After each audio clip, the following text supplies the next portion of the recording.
Good morning, class, or good afternoon, depending on what time you do watch this video. Today we're going to talk about how to maintain flow within your writing. I did notice a bit of choppiness and repetitive writing within the obituary assignment we recently just finished, and in order to correct that and help you with the writing process, I decided that we're going to talk about flow today within this whole video, and our next lesson is all about repetitive writing in connection to flow. So we're just going to start quickly. Hopefully this video isn't too long and I don't bore you too much. Also, these topics I'm giving you aren't steps that you should follow, but more or less a checklist you should be aware of while in the writing process. We're going to begin with sentence variety and matching sentences. Sentence variety simply means having different types of sentences. Don't start your sentences all the same way.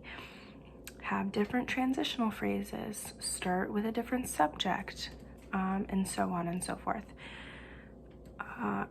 Continuing on with variety, we're going to talk about changing the length of your sentences, being mindful of that as well, and like I said before, being mindful of sentence starters. All these in combination together can really push your the flow within your writing. So we're going to use the same example throughout this whole video. I hope you don't get bored of it, but I just thought that it would be way more simpler to fix, break down, rebuild one sentence, one example this whole time. So we're going to begin with our sentence variety. For example number 1, it's going to be, when Amber went to practice, comma, she hit a ground ball and was very disappointed, period. For sentence 2, we're going to start with Amber, okay?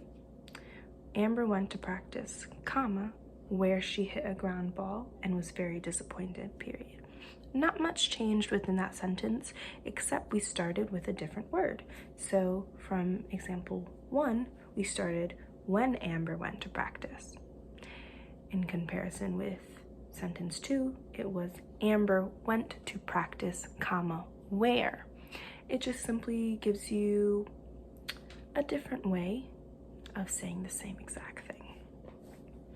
And for our last example, it's going to be Amber went to practice, period. She hit a ground ball, comma, but was very disappointed, period. I don't mind sentence number 3. I prefer sentence 1 and 2, but that still doesn't make number 3 incorrect. We're just giving you ideas of creating the same topic, just different sentences. Continuing on, we're going to talk about tying our ideas together. Remember, it's important to bring all your ideas back together by the end of your paragraph. You have to remind the readers of all the points you've previously made in connection to the points you're going to make. In order to do this, you're going to use transitional phrases or transitional words. So, let's go back to our example. When Amber went to practice, comma, she hit a ground ball, period. Thus, Amber was very disappointed, period. Not the best sentence, but still works. We can also change that up to Amber went to practice, period, where she hit a ground ball, comma, thus she was very disappointed. Same sentence, different ways.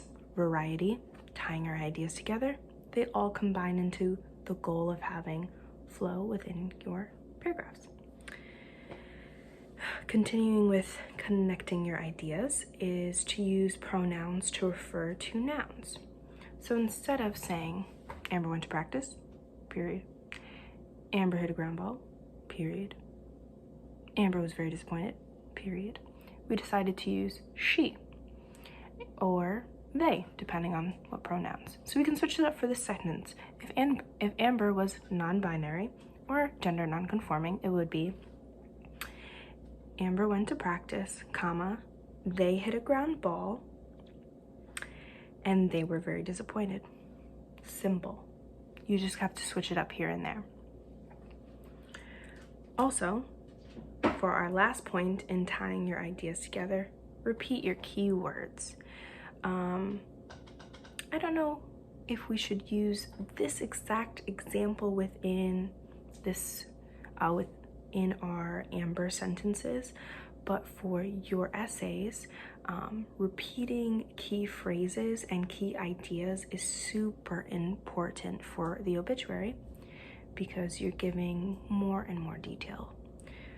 My example of Amber is a little on the shorter side, so adding key ideas and repeating it over would cause repetition, and that's not what we want to do. So let's keep trucking along. Concise wording. Don't add unnecessary words to your sentence. I get it. Sometimes you want to beef up your sentence or make it a bit longer, word count.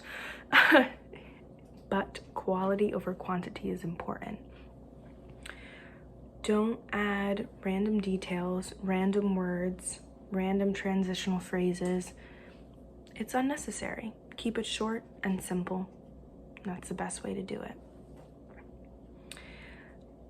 Continuing with being consistent and being concise within your words is rhythm. Rhythm is so important. It's the opposite of choppiness. So if we were to add a bunch of unimportant details, unimportant words, there, that, you're just messing up the rhythm of the sentence. Therefore, you're not maintaining flow.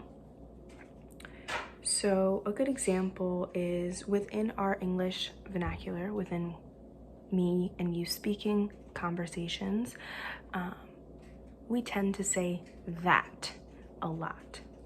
So Amber went to that practice. She hit that ball. She was very disappointed.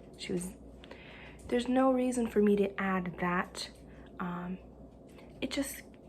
It messes with my consistency and it messes with the overall point of what we're trying to make.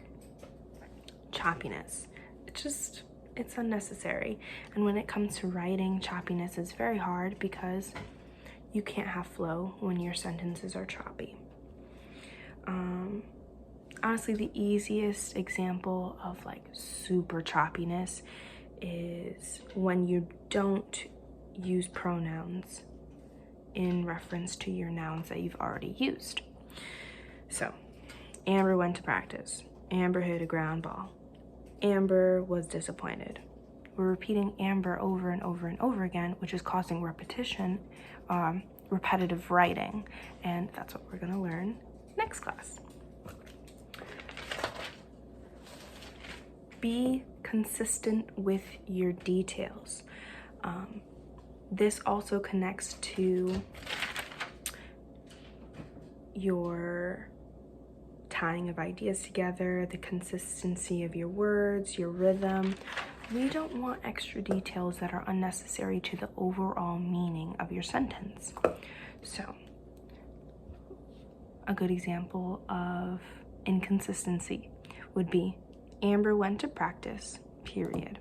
For lunch, Amber had quinoa and chicken, period.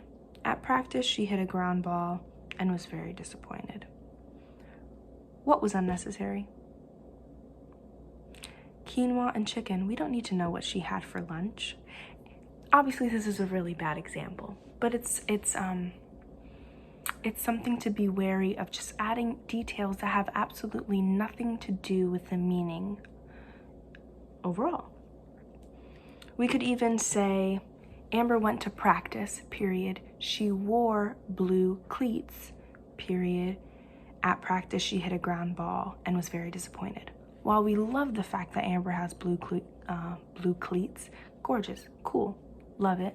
Unnecessary detail. We don't need it. Scrap it. Perfectly fine without it. Unity within your sentences.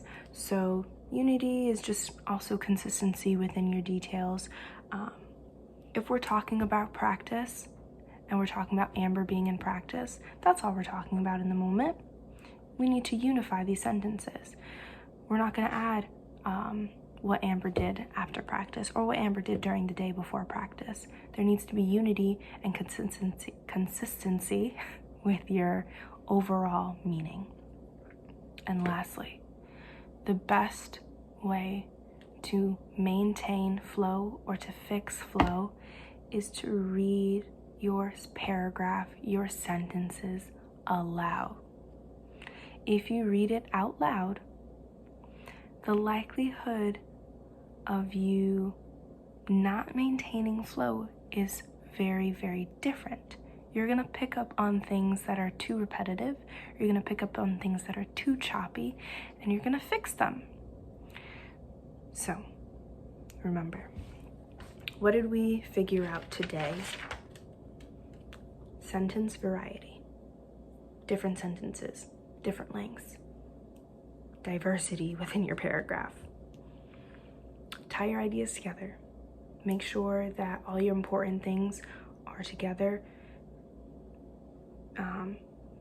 Be concise with your wording. Don't be choppy. Don't add extra things into your sentences, into your paragraphs that you don't need. Rhythm. Rhythm is flow. Flow is rhythm. Opposite of choppiness. You know what I mean? Consistency within your details. Don't add extra things you don't need. Unity within your sentences. We're just going over quickly of our checklist, not steps. And read out loud. Read out loud. You can read it in your head, but there's a difference when you read things out loud. You're gonna catch the mistakes you've made because you're actually hearing the things that you're doing wrong. And as long as you're mindful of each and every concept that I've given you in this video, I'm more than positive you can maintain flow within your sentences. I can't wait to see you all tomorrow in class. Enjoy your time away from class for a moment. Enjoy what you ever do. Just be prepared to learn how to maintain flow in connection to repetitive writing. And I'll see you guys soon.